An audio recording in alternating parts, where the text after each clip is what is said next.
Hey guys, welcome to the channel. In this video very quickly I will show you how to connect WhatsApp with your Facebook page.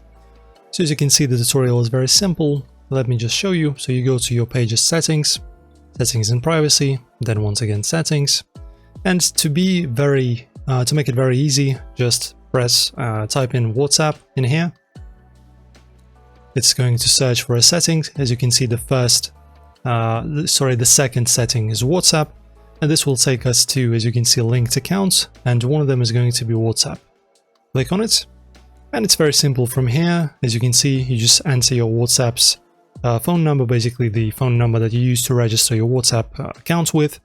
You just enter it, send WhatsApp code, you will get a code to that number, you insert that code, and you will be able to easily link your WhatsApp like this to your Facebook. As you can see, straight to the point and very easy.